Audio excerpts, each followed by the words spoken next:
Hello everyone, welcome to MD chemistry. आज हम देखते हैं फैराडेज लॉ पढ़ेंगे। देखो हमने क्या किया था पिछली वीडियो में, मैंने आपको बताई थी ना रिएक्शंस। जैसे वहाँ पे क्या लिया था, कोई भी सॉल्यूशन लिया था, उसके अंदर इलेक्ट्रोड डिप की थी और फिर क्या था कि वहाँ पे जो थी जैसे जो भी मेटल थी वो डिपॉजिट होती थी कॉपर पे, है ना। जैसे कैथोड पे क्या हो रही थी, कैथोड पे क्या होती है, कैथोड नेगेटिवली चार्ज होती है, तो उसके पास क्या जाते हैं, जैसे कोई पॉजिटिव चार्ज आयन होगा वो कैथोड की तरफ मूव करेंगे, है ना, क्योंकि पॉजिटिव चार्ज नेगेटिव की तरफ मूव करता है। तो पॉजिटिव चार्ज आयन कैथोड की तरफ मूव करेंगे और वहाँ से वो इलेक्ट्रॉन ले लेंगे और न्यूट्रल स्पीसीज में कन्वर्ट हो जाएंगे, है ना। ये चीज़ हमने पढ़ी थी। अब वो क्या करेंगे, जैसे वो जो है ना, जो मेटल ना वो डिपॉजिट होती है कैथोड पे, ठीक है। तो वहाँ से फैराडे ने लॉ दिया था अपना। उसने क्या बोला था, the amount of chemical reaction and hence the mass of any substance deposited at any electrode is directly proportional to the quantity of electricity passed through the solution. यानी कि जैसे यहाँ पे क्या थी, एक वो थी ना कैथोड थी, तो यहाँ पे क्या हो रही थी, इस पे ना वो हो रही थी, जितना भी वेट डिपॉजिट हो रहा था, मान लो जो भी हमने सॉल्यूशन ले रखा था, जैसे कॉपर सल्फेट का सॉल्यूशन ले रखा था, तो यहाँ पे जितना मास कॉपर का डिपॉजिट हो रहा था, यानी कि जितनी केमिकल रिएक्शन हो रही थी, है ना, मैं क्या कर रही थी, इलेक्ट्रिसिटी पास आउट करवा रही थी, जिससे क्या हो रहे थे, पॉजिटिव आयन नेगेटिव की तरफ मूव कर रहे थे और नेगेटिव आयन पॉजिटिव की तरफ मूव कर रहे थे, है ना। तो फिर क्या होगा, यानी कि क्या हो रही थी, इलेक्ट्रिसिटी पास करवाने से केमिकल एनर्जी मिल रही थी हमें, यानी कि इलेक्ट्रिकल एनर्जी कन्वर्ट हो रही थी केमिकल एनर्जी में, है ना। तो यानी कि कितनी केमिकल रिएक्शन हुई, अगर ये पता करना ना कितनी केमिकल रिएक्शन हुई या फिर कितना वेट डिपॉजिट हुआ, कितनी केमिकल रिएक्शन हुई या फिर इलेक्ट्रोड पे कितना वेट डिपॉजिट हुआ, वो किसके प्रोपोर्शनल होगा कि कितनी हमने इलेक्ट्रिसिटी पास करवाई है, ठीक है।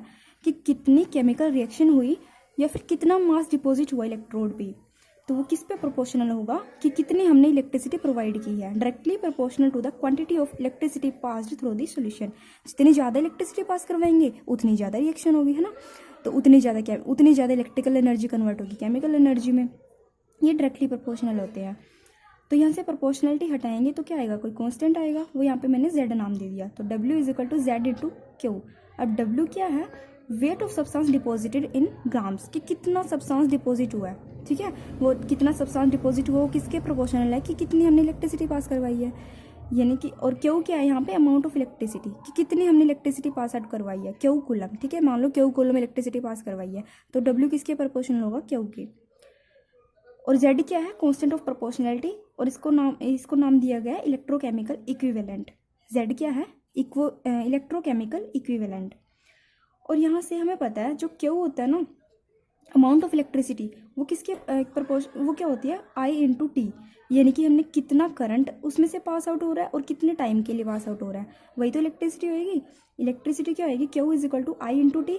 आई यानी कि जितना करंट पास होता है, करंट दैट इज आई, और मल्टीप्लाई करवाएंगे टी से कि कितने टाइम के लिए हमने करंट पास आउट करवाया। तो क्यू क्या होता है, आई इंटू टी।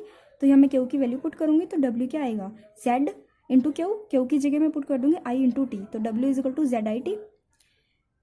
अब यहाँ से ये दो रिलेशन आप रिमेंबर करोगे, न्यूमेरिकल्स इनसे रिलेटेड करेंगे। उसके बाद if Q is equal to 1, अगर क्यू की वैल्यू 1 रख दें हम, तो क्या आएगा, यहाँ से क्यू की वैल्यू मैंने 1 रखी तो W is equal to Z आ जाएगा, है ना। यानी कि अमाउंट ऑफ डिपॉजिटेड किसके इक्वल आ जाएगा, इलेक्ट्रोकेमिकल इक्विवेलेंट के, है ना। क्यू को तो 1 रख दिया। यानी कि अगर इलेक्ट्रोकेमिकल इक्विवेलेंट की डेफिनेशन पूछी जाए तो क्या होगी, electrochemical equivalent of a substance may be defined as the mass of substance deposited when current of 1 ampere is passed for 1 second। यानी कि I की वैल्यू कितनी है, 1 एम्पियर, यानी कि 1 एम्पियर अगर हम करंट पास करवाएं 1 सेकेंड के लिए, ठीक है।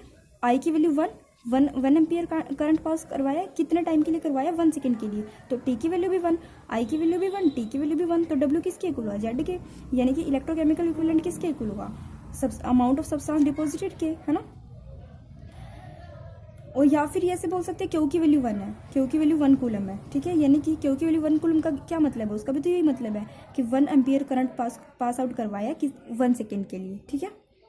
ये आपका फैराडे फर्स्ट लॉ हुआ, जिसने हमें ये बताया था W इक्वल टू जेड की रिलेशन दिया था। अब देखते हैं फैराडे सेकेंड लॉ। अब फैराडे सेकेंड लॉ क्या कहता है, फैराडे सेकेंड लॉ कहता है when the same quantity of electricity is pass through solutions of different electrolyte connected in series. ठीक है, दो इलेक्ट्रोलाइट है जिनको सीरीज में कनेक्ट किया हुआ है, एक इलेक्ट्रोलाइट ये ले लिया, एक इलेक्ट्रोलाइट ये वाला ले लिया। ये एग्जांपल ले लो जो मैंने यहाँ पे मेंशन कर रखी है, AgNO3 एंड CuSO4। ये सोल्यूशन ले लिया मैंने AgNO3 का, सिल्वर नाइट्रेट का, और सेकेंड सोल्यूशन लिया मैंने कॉपर सल्फेट का। वही यहाँ पे दो रोड है, ठीक है, दो इलेक्ट्रोड है, इसके अंदर भी दो इलेक्ट्रोड है। When the same quantity of electricity is pass through a solution of different electrolyte connected in series. दो इलेक्ट्रोलाइट है जिन डिफरेंट दो इलेक्ट्रोलाइट का सोल्यूशन है जिनको मैं सीरीज में कनेक्ट कर रखा है। ठीक है, इन दोनों को कनेक्ट कर रखा आपस में, साथ में बैटरी लगा रखी है ताकि मैं करंट प्रोवाइड कर सकूँ। ठीक है, तो अगर इनमें से मैं सेम करंट पास आउट करवाऊँ, दोनों में से इक्विवेलेंट करंट पास आउट करवाऊँ, the mass of substance produced at electrode is directly proportional to their equivalent weight. कि जितना वेट यहाँ पर डिपॉजिट होगा ना, जैसे यहाँ से क्या होंगे, सिल्वर आयन बनेंगे, Ag पॉजिटिव बनेगा, NO3 नेगेटिव बनेगा, है ना। फिर Ag positive ion positive negative की तरफ मूव करता है, तो यहाँ पे Ag पॉजिटिव यहाँ मूव करेंगे इस इलेक्ट्रोड की तरफ और Ag में कन्वर्ट हो जाएंगे, है ना।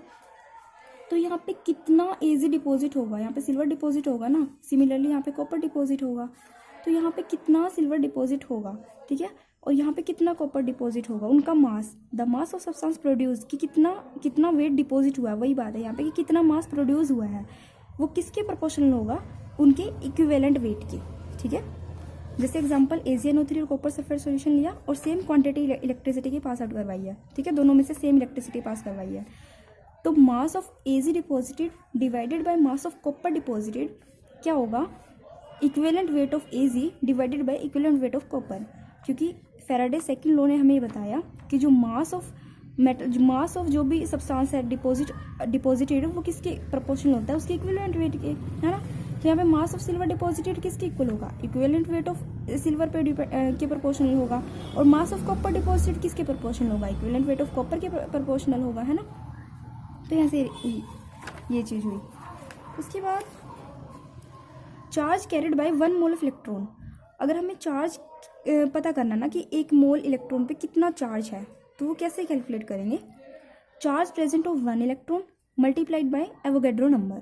ठीक है, देखो मुझे पता करना है कि 1 मोल इलेक्ट्रॉन पे कितना चार्ज है, तो मैं ये पता कर लूँगी कि 1 इलेक्ट्रॉन पे कितना चार्ज है। 1 इलेक्ट्रॉन पे चार्ज पता है कितना होता है, 1.6021 इंटू 10⁻⁻⁹ कूलम, है ना।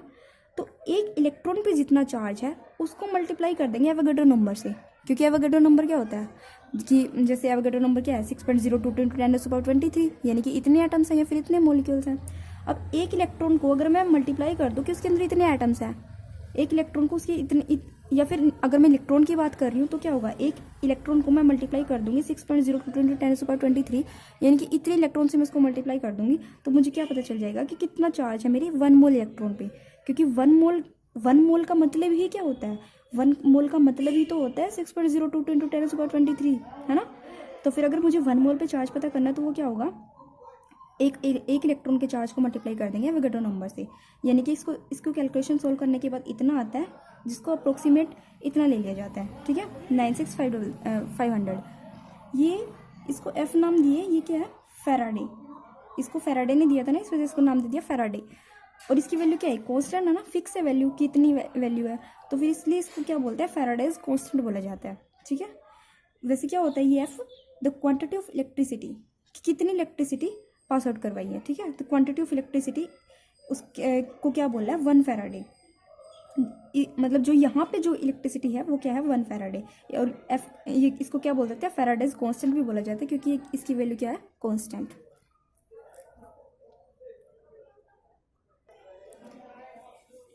If n electron are involved in electrode reaction, the passage of n Faraday of electricity will deposit 1 mole of substance। ये क्या बोला हुआ है कि अगर n इलेक्ट्रॉन इन्वॉल्व है रिएक्शन में, जैसे कि NaCl मैंने सॉल्यूशन ले लिया, तो क्या होगा, Na पॉजिटिव होगा, Cl नेगेटिव होगा, और क्या होगा, Na पॉजिटिव जाएगा इलेक्ट्रोड के पास और Na में चेंज हो जाएगा, है ना। और यहाँ पे कितने इलेक्ट्रॉन की मूवमेंट हुई है, Na पॉजिटिव, 1 ही पॉजिटिव है ना, 1 इलेक्ट्रॉन लॉस किया इसने, नहीं यहाँ पे तो गेन करेगा ना। क्लोरीन ने 1 इलेक्ट्रॉन दिया है और सोडियम Na पॉजिटिव था, पॉजिटिव था, मतलब इसके पास इलेक्ट्रॉन की कमी थी, तो इसने क्लोरीन से एक इलेक्ट्रॉन ले लिया, तो एक इलेक्ट्रॉन की मूवमेंट हुई है ना यहाँ पे, यानी कि इस रिएक्शन के अंदर मैं बोल सकती हूँ 1 इलेक्ट्रॉन इन्वॉल्व है, ठीक है। ऐसे ही अगर मैं जनरल कंसीडर करूँ, if n electron are involve, अगर n इलेक्ट्रॉन इन्वॉल्व हो किसी रिएक्शन में, जैसे यहाँ पे NaCl में 1 इलेक्ट्रॉन इन्वॉल्व था, ठीक है, अगर n इलेक्ट्रॉन इन्वॉल्व हो किसी भी रिएक्शन में, the passage of n faraday of electricity will deposit 1 mole of substance. और अगर मैं n Faraday electricity pass out करूँ, ठीक है, अगर मेरी रिएक्शन के अंदर n इलेक्ट्रॉन है और मैं n फैराडे इलेक्ट्रिसिटी पास करूँ, फैराडे क्या होता है कि कितनी इलेक्ट्रिसिटी पास आउट करवा रहे हैं ना, वही फैराडे मैंने आपको नाम दिया था। तो फिर यहाँ पे कितना होगा, वो कितने डिपॉजिट करेगा, 1 मोल ऑफ सब्सटेंस को डिपॉजिट करेगा, ठीक है। अगर मैं n फैराडे इलेक्ट्रिसिटी पास करवाऊँ, n इलेक्ट्रॉन रिएक्शन में इन्वॉल्व है, तो 1 मोल सब्सटेंस डिपॉजिट होगा मेरे इलेक्ट्रोड पे, ठीक है, यहाँ पे 1 मोल सब्सटेंस डिपॉजिट होगा। या फिर ऐसे बोल सकते हैं इसको, 1 Faraday of electricity deposits 1 gram equivalent of substance. अगर 1 फैराडे इलेक्ट्रिसिटी पास आउट करवाते हैं ना, तो वो डिपॉजिट करती है 1 ग्राम इक्विवेलेंट ऑफ सब्सटेंस को, ठीक है। और इक्विवेलेंट वेट ऑफ सब्सटेंस कैसे निकालते हैं, इक्विवेलेंट वेट ऑफ सब्सटेंस होता है एटॉमिक वेट ऑफ सब्सटेंस, कि उसका एटॉमिक वेट कितना है, divided by number of electron gain और lost by 1 atom of substance, कि कितना उसका एटॉमिक वेट है, फिर उसको डिवाइड करेंगे कि उसने कितने इलेक्ट्रॉन गेन किए हैं या फिर कितने इलेक्ट्रॉन लॉस किए हैं, ठीक है। अब आपको याद क्या करना है, क्या रिजल्ट निकलता है यहाँ से, कि जो Z है ना, वो किसके इक्वल होगा, equivalent of weight of substance divided by Faraday's constant. जहाँ पे Z क्या है, कांस्टेंट ऑफ प्रोपोर्शनैलिटी था ना, जो वो उसको Z नाम दिया था, वो क्या था, इलेक्ट्रोकेमिकल इक्विवेलेंट, ठीक है। तो वहाँ से हमने पढ़ा था ना, W proportional to Q, W is equal to ZQ, Z को नाम दिया था फिर इलेक्ट्रोकेमिकल इक्विवेलेंट। तो वो Z कैसा निकलता है, electrochemical equivalent is equal to equivalent weight of substance, कि सब्सटेंस का इक्विवेलेंट वेट कितना है, इक्विवेलेंट वेट को हम ऐसे कैलकुलेट कर सकते हैं, डिवाइड वेट को कैसे निकालेंगे, फिर W/Q इंटू में, यहाँ से अगर मैं इक्विवेलेंट वेट की वैल्यू निकालूँ तो क्या आएगी, इसी से सोल्व करो, इक्विवेलेंट वेट अगर निकालेंगे तो क्या आएगा, Z इंटू फैराडेज कांस्टेंट, है ना। तो Z को तो मैं क्या लिख सकती हूँ, ये भी पढ़ा था ना आपने, W is equal to ZQ पढ़ा था, तो यहाँ से Z क्या आएगा, W/Q, तो मैं यहाँ से Z की वैल्यू पुट कर सकती हूँ, W/Q इंटू में फैराडेज कांस्टेंट, ठीक है। तो इक्विवेलेंट वेट किसकी इक्वल आया, इक्विवेलेंट वेट आया W/Q इंटू में फैराडेज कांस्टेंट, ठीक है। ये दोनों फॉर्मूले आपको यहाँ से याद करने हैं, जिससे रिलेटेड हम न्यूमेरिकल्स करेंगे, ठीक है।